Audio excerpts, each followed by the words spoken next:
சிங்கமும் புத்திசாலி முயலும் ஆபத்தை வெல்லும் அறிவு. கதை சொல்லி. என் அன்பு செல்லக்குட்டி பசங்களா, உங்க எல்லாருக்கும் வணக்கம். இன்னைக்கு நாம ஒரு சூப்பரான புத்திசாலித்தனமான ஒரு முயல் கதையை பத்தி பார்க்க போறோம். ஒரு அடர்ந்த காட்டுல ரத்த வேகம்னு ஒரு பெரிய பலமான சிங்கம் இருந்துச்சு. அது ரொம்ப கோபக்கார சிங்கம்.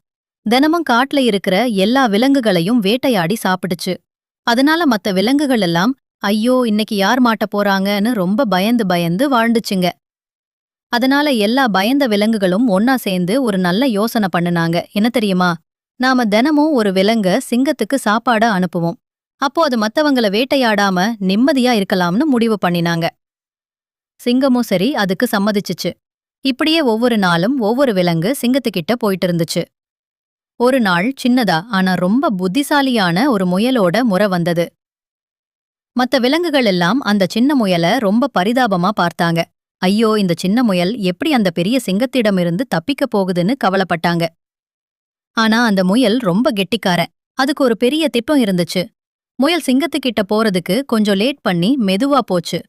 பசியால கோபமா இருந்த சிங்கம், ஏன் இவ்வளவு தாமதம், நான் பசியில் இருக்கேன் தெரியுமான்னு கோபமா கேட்டுச்சு.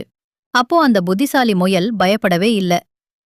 அது ராஜா என்ன மன்னிச்சிடுங்க, நான் வரும் வழியில இன்னொரு பெரிய சிங்கம் ஒன்னு என்ன தடுத்துச்சு.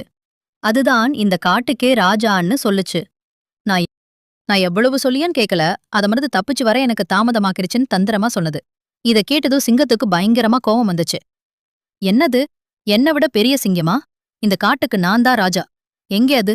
எனக்கு உடனே அதை காட்டுன்னு கர்ஜிச்சுது. உடனே முயல் சிங்கத்தை ஒரு கிணத்துக்கிட்ட கூட்டிட்டு போச்சு.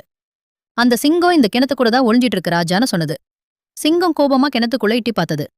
கிணத்துல தண்ணி சுத்தமா இருந்ததால அதுல சிங்கத்தோட உருவமே தெரிஞ்சது. ஆனா சிங்கம் அத இன்னொரு எதிரி சிங்கம்னு நினைச்சு கோபமா அதுக்குள்ள குதிச்சுது. சிங்கம் கிணத்துக்குள்ள விழுந்ததும் முயல் சந்தோஷமா சிரிச்சுது. அது ஓடி போய் மத்த விலங்குகளே இந்த நல்ல செய்திய சொன்னது. சிங்கத்தோட தொல்லை நீங்கினதால காடு முழுக்க சந்தோஷம் பரவுச்சு. எல்லா விலங்குகளும் சந்தோஷமா வாழ்ந்தாங்க. அதனால என் செல்லக்குட்டிகளா, நம்ம என்ன தெரிஞ்சுக்கிட்டோம்? பலம் மட்டும் பெரியது இல்ல, அறிவே அதைவிட பெரிய சக்தி. எவ்வளவு பெரிய ஆபத்து வந்தாலும் நம்ம பயப்படாம புத்திசாலித்தனமா யோசிச்சா அதுல இருந்து தப்பிச்சு கண்டிப்பா ஜெயிக்க முடியும். அதனால எப்போதும் புத்திசாலியா